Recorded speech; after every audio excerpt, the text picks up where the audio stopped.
जब आप वजीर आजम थे तो आप खुद को सफीर कश्मीर कहते थे और 5 अगस्त 2019 के बाद रियासत पाकिस्तान का एक कंसिस्टेंट स्टैंड है कश्मीर के हवाले से। जब मोदी सरकार ने आर्टिकल 370 रिवोक किया, उसके बाद से अभी तक पाकिस्तान के, या उससे पहले भी तकरीबन पिछले 8 साल में कोई भी पाकिस्तान का वजीर खारजा उसने भारत का दौरा नहीं किया। लेकिन हमें खबर ही अभी आ रही है कि बिलावल भुट्टो जरदारी साहब, जो इस वक्त वजीर खारजा हैं रियासत पाकिस्तान के, वो भारत का दौरा करने जा रहे हैं। तो हमारे फॉरेन मिनिस्टर के इस विजिट की जो टाइमिंग है, जो आर्टिकल 370 की रेवोकेशन के बाद, और जिस तरह से आपने मोदी सरकार के हवाले से अपना एक नैरेटिव लोगों में प्रेजेंट किया है, आरएसएस की आइडियोलॉजी का नैरेटिव आपने बताया कि क्या है, तो हमारा फॉरेन मिनिस्टर का ये जो विजिट है उसकी जो टाइमिंग है वो कश्मीर के हवाले से रियासत पाकिस्तान की जो एक कंसिस्टेंट पोजीशन है बिफोर द इंटरनेशनल कम्युनिटी, उस पर आपके ख्याल में कितना असर डालेगा? I am asking this question, I know there are many issues related to local politics, but Kashmir issue is very close to my heart, इस वजह से मैं आपसे सवाल पूछ। जी देखें एहतशाम, एक चीज याद रखें कि हर जो कौम है ना वो किसी नजरिए पे बनती है। हर कौम का कोई नजरिया होता है, उसके ऊपर फिर वो फैसले करती है कि क्या ये मैं नजरिए के मुताबिक ए प्लान करूं या बी करूं या सी करूं, क्योंकि वो नजरिया आपका रोड मैप होता है। अब पाकिस्तान एक नजरिए के मुताबिक एक मुल्क बना था, इस्लामी फलाई रियासत। उसमें हमने हिंदुस्तान के मुसलमानों से, हमारे बड़ों ने वादा किया था कि हम एक वो मुल्क बनाएंगे जिसमें अदल और इंसाफ होगा, जिसमें इंसानियत होगी, जिसकी आजाद फॉरेन पॉलिसी होगी, क्योंकि वो सॉवरन होगा। ये याद रखें, सॉवरन पाकिस्तान बनाने के लिए, नहीं तो हम अंग्रेज की भी गुलामी तो कर रहे थे, हमने इसलिए आजादी ली ना। अब ये जो बिलावल का जो टूर है हिंदुस्तान का, इसको मैं अब कैसे देखता हूं?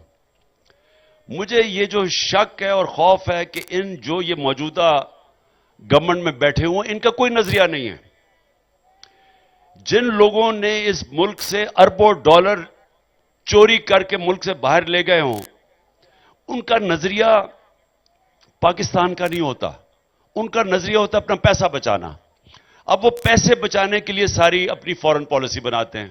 मैं आपको मिसाल देता हूं, इनके 10 सालों में नवाज शरीफ के और आसिफ जरदारी के 8 से लेकर 18 तक 400 ड्रोन अटैक से ज्यादा हुए पाकिस्तान में। इन दोनों को पता है कि ड्रोन अटैक सारे इंटरनेशनल ह्यूमैनिटेरियन लॉज की वायलेशन है। यह कभी हुआ ही नहीं है कि जिसके लिए आप जंग लड़े वही आपके ऊपर मुल्क में बमबारी कर रहा है। और वो जो लोग, बेकसूर लोग मरते थे, वो बदला पाकिस्तान से लेते थे। लेकिन ये दोनों, ना जरदारी के मुंह से एक लफ्ज निकला ना नवाज शरीफ के, क्योंकि इन दोनों के अरबों डॉलर्स बाहर पड़े हुए हैं। तो इनकी प्रायोरिटी पाकिस्तान के शहरियों की जिंदगी नहीं थी, या पाकिस्तान के ऊपर जो हमारी सॉवरेंटी के ऊपर अटैक हो रहा था, हमारी आजादी के ऊपर, वो नहीं था। इनकी प्रायोरिटी थी इनका जो 12 अरबों डॉलर चोरी करके बाहर पैसा भेजा हुआ है, जो ये बड़े बड़े महलों में रहते हैं, बड़ी बड़ी गाड़ियां चलाते हैं, बड़ी बड़ी प्रॉपर्टीज है इनकी। तो वो जब इनकी प्रॉपर्टीज इनकी प्रायोरिटी है। अब ये जो बिलावल गया है हिंदुस्तान जाएगा, हमने क्यों, मैं तो हिंदुस्तान इन सबसे बेहतर जानता हूं। हिंदुस्तान में मुझे लोग सबसे, किसी पाकिस्तानी को शायद इतना नहीं जानते जितना मुझे जानते हैं। लेकिन मैंने क्यों 5 अगस्त के बाद फैसला किया कि हमने सारे ताल्लुकात तोड़ने हैं हिंदुस्तान से? क्योंकि उन्होंने इंटरनेशनल लॉज की वायलेशन की, यूनाइटेड नेशन सिक्योरिटी काउंसिल की वायलेशन करके उन्होंने कश्मीरियों की स्टेटहुड ले ली और फिर उनके ऊपर जुल्म किया, उनके ऊपर कर्फ्यू लगा दिया, उनको एक ओपन जेल के अंदर डाल दिया।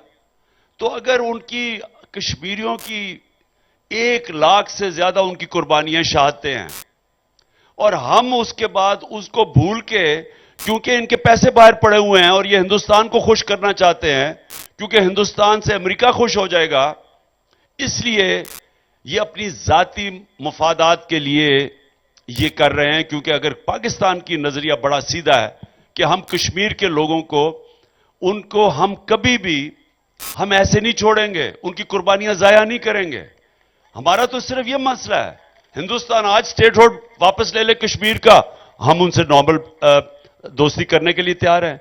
लेकिन आप ये नहीं कर सकते कि कश्मीरियों की कुर्बानियों को जाया करके सिर्फ अपने इंटरेस्ट, जाती इंटरेस्ट के लिए आप हिंदुस्तान से नॉर्मलाइजेशन की तरफ चले जाएं। इमरान खान साहब से सवाल यह है कि इस वक्त हर तरफ जो है वो बहुत सी जगहों पे बैठे हुए, जैसे इलेक्शन कमीशन के मेंबरान हैं, बल्कि बहुत सी जगहों पे बैठी हुई बहुत सी शख्सियात, बहुत से इदारों को ये लगता है कि ये तो नजर आ रहा है सबको कि अगर इलेक्शन होते हैं तो आप नहीं आना है, क्योंकि इसके अलावा आप देख लें बाकी पॉलिटिकल पार्टीज ने तो अभी तक टिकट भी अनाउंस नहीं किए।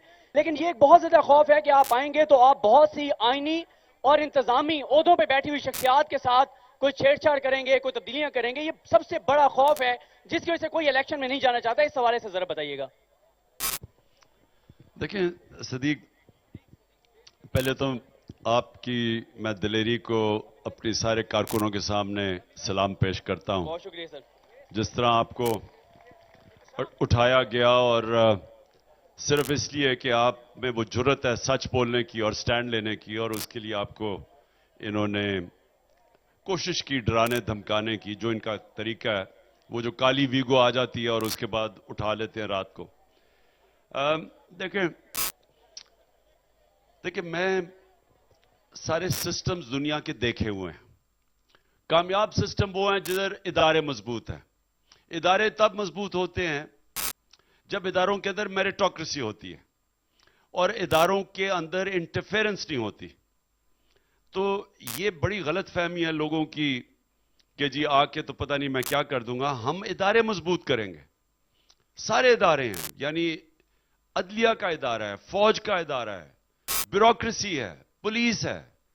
इन सारे इदारों को जितना आप मजबूत करेंगे उतना बेहतर मुल्क चलेगा। और ये गलत फहमी है लोगों की कि जी आके कोई इमरान खान बड़े बदले लेगा। हुए तो बड़े बड़े गलत काम हैं हमारे दौर में, जो 1 साल में हमारे लोगों के ऊपर इन्होंने जुल्म किए वो तो बहुत है। लेकिन मैं आज आपको वाज़ेह कर दूं कि हमने कोई बदले नहीं लेने, लेकिन हमने इंसाफ कायम करना है, हमने कानून की बालादस्ती कायम करनी है, हमने रूल ऑफ लॉ कायम करना है। हम वो पार्टी है जो अपनी जात के लिए पॉलिटिक्स नहीं कर रही। हमने ये मुल्क को, ये जो जिस दलदल में फंस गया मुल्क, इसको निकालने के लिए सिर्फ एक तरीका है कि पाकिस्तान में जो मैं आपको हकीकी आजादी की बात करता हूं, हकीकी आजादी आती कैसे है? जब लोगों को इंसाफ मिलता है, जब उनके जो फंडामेंटल राइट्स हैं, बुनियादी हुकूक को उनके इंसाफ का निजाम उसकी तहफ्फुज करता है, लोग आजाद हो जाते हैं। तो ये सबसे ज्यादा जरूरत पाकिस्तान में ये नहीं बदले लेने की, पाकिस्तान में रूल ऑफ लॉ कायम करने का, कानून से ऊपर कोई ना हो।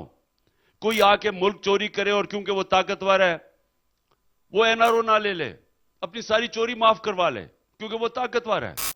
ये सिस्टम के खिलाफ हमारी जंग है और यही मेरी तहरीक आज से 27 साल पहले थी कि इंसाफ की तहरीक मतलब रूल ऑफ लॉ। तो हमारा तो ये मकसद है।